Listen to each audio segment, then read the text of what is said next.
di alun-alun Ngawi, antara zikir, Manchester United, dan pangkalan ojek.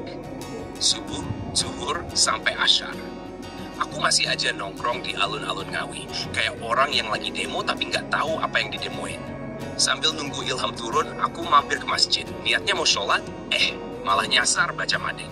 Isinya, berita dari koran. Manchester United kalah lagi.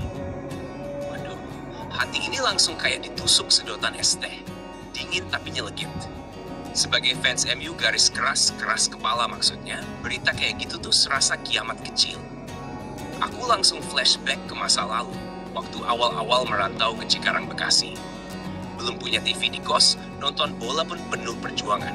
Kadang nebeng nonton di pangkalan ojek sambil pura-pura mau mangkal. Kadang ke warnet, nonton streaming sambil doa supaya bufferingnya nggak kayak jalanan rusak. Kadang sampai minta tukeran shift kerja cuma demi lihat MU main. Padahal seringnya malah lihat MU kalah. Tapi waktu itu aku masih ikhlas, masih merasa ini bagian dari pengorbanan suci fans sejati. Untunglah, pas aku lagi ngedan, bertapa sambil mikir nasib di Ngawi, MU memang banyak kalah. Jadi, sedihnya bisa sekalian pasrah. Sudahlah, ini semua fana. Lalu aku ingat malam sebelumnya ada zikir akbar di masjid. Setelah subuh, kiai kami.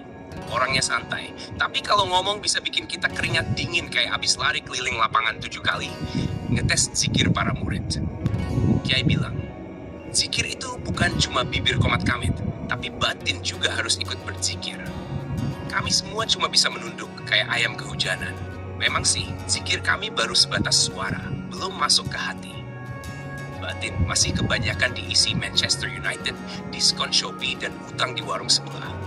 Tiba-tiba, Kiai nyeletuk sambil ketawa kecil. Manchester United menang! Lah urusanmu apa? Seperti ada vas bunga pecah di dalam dada. Aku kena tampar kata-kata itu tanpa perlu ditampar beneran. Ya bener juga sih. MU menang atau kalah memangnya masuk timbangan amal jariahku. Mereka dapat bonus, aku dapat apa? Mereka angkat piala, aku angkat galon air. Mereka pesta, aku malah nambah hutang pulsa. Kiai juga pernah bilang, ngapain ailan soal dunia yang pasti bakal kamu tinggalkan. Sejak itu aku mulai sadar, terlalu banyak cinta dunia itu kayak nyuci baju pakai air lumpur, ya makin kotor. Hati itu sebenarnya fitrah, bersih kayak kain putih. Tapi karena sering nongkrong sama yang toksik, entah itu teman, medsos, atau berita gosip, hati bisa keracunan tanpa sadar. Kalau hati sudah penuh Manchester United, diskon 11-11, drakor, TikTok, ya. Allah jadi di nomor sekian, kalah saing kayak aplikasi jadul. Padahal kalau hati bersih, dia kayak magnet. Narik kebaikan, narik ketenangan, narik teman-teman yang sefrekuensi. Sebaliknya kalau hati rusak, ya siap-siap dikerubutin makhluk yang ya begitulah. Sebut saja makhluk bucin, makhluk julid, dan makhluk utang tak berkesudahan. Memang, menundukkan nafsu itu kayak lomba lari yang garis finishnya nggak kelihatan. Aku sendiri kalah telak, kayak MU kalah 7-0 lawan Liverpool. Tapi Kiai bilang, perjuangan itu yang dinilai Allah. Kalau perjuanganmu benar, itu namanya jihad fibilillah. Bukan cuma jihad pakai pedang, tapi juga jihad nahan nafsu buat nggak beli jersey baru MU tiap kali ada model terbaru. Semoga kalau di hatimu ada kerinduan kepada Allah, aku dan kamu bisa ketemu. Bukan cuma di alun-alun Ngawi, tapi juga di taman-taman surga nanti.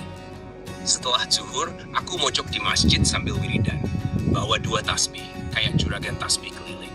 Tangan kanan muter tasbih 1 biji, tangan kiri pegang 1 biji besar buat ngitung ratusan. Kalau tangan kiri sudah 100 biji, berarti totalnya 10.000 zikir. Sungguh olahraga jemari yang penuh berkah dan keringat dingin. Sambil wiridan, aku jadi keinget waktu ngobrol santai bareng Mbah Ngawi di majelis dulu. Aku nanya sambil nyeruput teh hangat.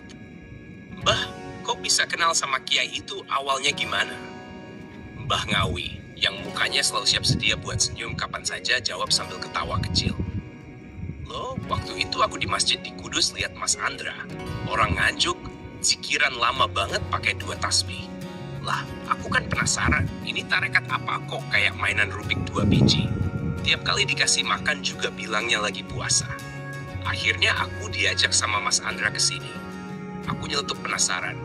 Oh, terus pas datang ke sini langsung jatuh hati, Mbah.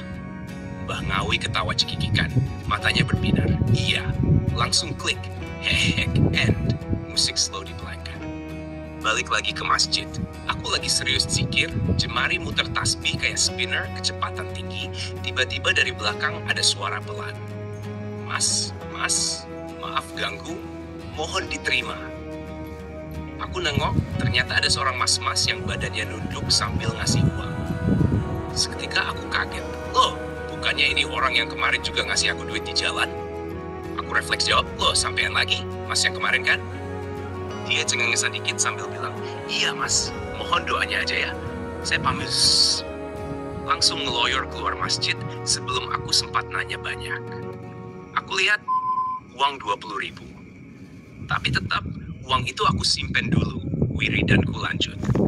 Selesai wirid, langsung aku masukin ke kotak amal masjid sambil doain semoga si mas rezekinya makin banyak kayak nasi pas hajatan. Selesai asyar, aku duduk di teras masjid sambil ngelamun. Udara panas, suasana sepi, aku mulai bosen kayak nunggu undangan buka puasa yang gak kunjung datang. Mata aku nyasar ke sebuah pelang jalan, arah ke Solo. Aku mikir, ke Solo aja lah. Kayaknya aku belum pernah jalan kaki ke Solo.